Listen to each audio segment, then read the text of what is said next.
Hi, I'm Pam Schmidt, chemical minimalist, and I'm so glad you are here today. We're going to be talking just a little bit about notice, awake, and aware. I call myself the chemical minimalist. What I like to do is I like to teach modern families how to reduce toxins in their home and in their bodies. So my mission is to help families live a healthy, energetic, and fulfilling life. You know, whenever someone asks me how they're going to begin this journey of reducing toxins, I use 3 words: notice, awake, and aware. These are 3 simple steps that help us look at how we live our daily lives and where we are exposed to toxins. And then once we know how to use these 3 steps, the chemical minimalist journey really becomes easy and fun. So let me explain these 3 steps. Step 1, notice. So let's start with that word notice. Do you ever notice the many cleaning products that we buy have that warning label on the back? Do you ever notice when you're watching commercials on TV or even on those labels, there's that quickly mumbled disclaimer at the end with warnings? Don't do this, don't use this without consulting your doctor. Those kind of warnings. Well, some of those warnings include words like, do not allow this to come in contact with the skin. Do not inhale. Ventilate the room thoroughly after using. Do not ingest this product. Keep this product away from children. Do those warnings make you feel confident? Do they feel good? They certainly don't for me. They worry me. I don't even have little kids in my home, but those warnings are still true for myself, the adults in my home, and my precious dog. I have a shepherd. Big, fluffy shepherd. I'll show you sometime. When we notice all these warnings and all these ads with warnings, it makes me think we should lock up these ingredients in our cupboards. We don't want little kids playing with them or pets accessing them. And we do. We have baby locks and all of those things. The other alternative is you say, I don't even want it in my house. So you put it in your garage and now it's not locked up at all.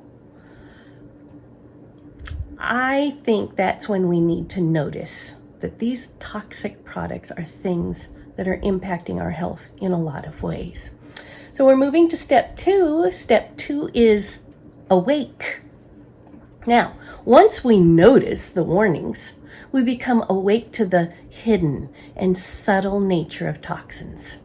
These toxins can show up in the forms of antibacterial products, synthetic ingredients, highly fragranced cleaning products, products with added colors, and a lot more.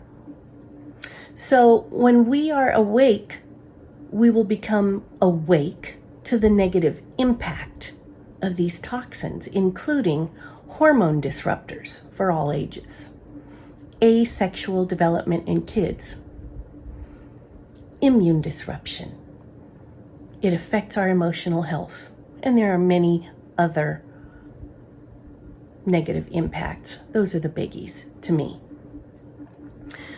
So the warning I would give you about being awake is, when you become awake, it's quite a jolting realization.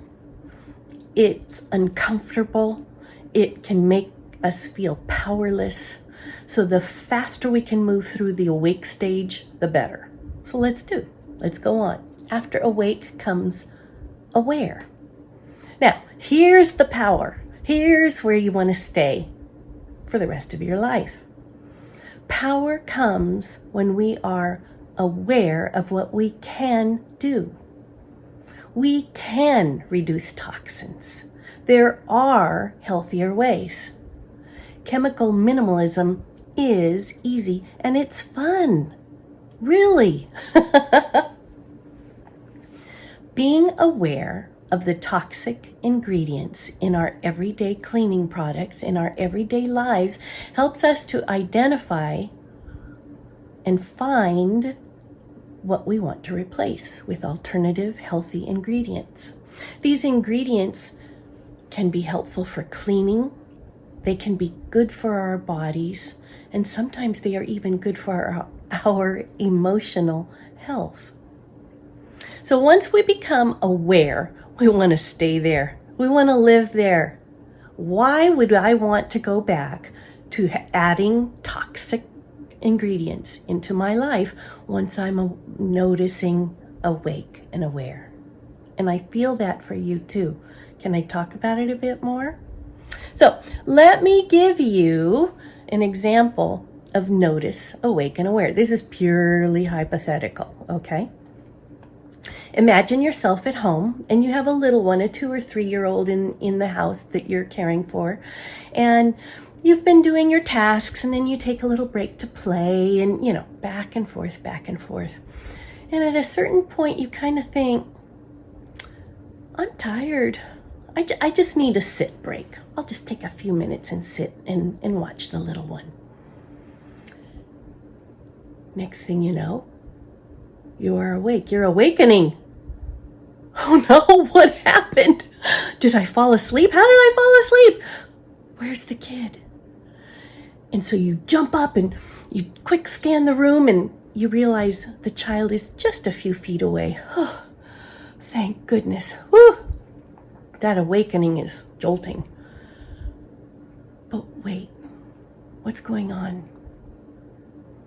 Oh no, suddenly you become aware that the child is playing in the kitty litter box.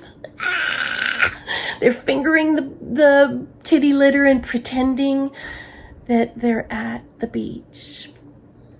Na na na na na, look mommy, look grandma, look. Great. And there's dried pea clumps in there. There's dried poop clumps. Oh my gosh, they're all over the floor and in my child's hands. So you swoop up the child. You take the child to the sink, you get soap, and wash their hands well, dry them off, and move them over to play with some acceptable toys. Here you go, hon. Here, you stay here for a little bit. Now you get the fun of cleaning up the kitty litter and all those poopy pee-pee things in it. And so you realized you had to do something and you got to action on it. So the fun part is the cleaning, and oh, the delight of cleaning up all those little pieces. Finally, everything's swept up and cleaned up. And in the process, you decide, maybe it's wise to move this kitty litter box somewhere else. Something had to change so that this would not happen again. Now, of course, this story is purely fictional, and it's never happened to you, and it's never happened to me, but it's something we can relate to, and it does point to the notice, awake, aware steps of reducing toxins in our lives. So that brings us to my mission as a chemical minimalist. This is how I came to determine my mission as a chemical minimalist. The mission is that I want to set up simple routines for the kitchen, the bathroom, the medicine cupboard, and daily chores. And these routines are ones that I am setting up to establish toxin-free habits that can last for a lifetime. And really, truly, it can be done. And it's not very complicated at all. It took me many years to find these ways of the chemical minimalist. I tried lots of different products, and they claimed to be toxin-free. Some worked, some didn't. Some were toxin-free, while others claimed to be, but they weren't. I was still coughing and spewing and sneezing. And so, a lot of money spent, a lot of experimenting. I want to save you the time and the agony that I went through in trying to reduce toxins in the home.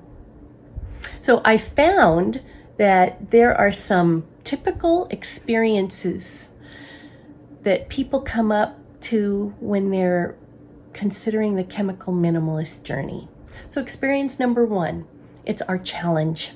Our challenge is to remove germs, look at toxic exposure, consider pollutants, how to dust and clean, and just the unsureness that is involved in all of this new stuff.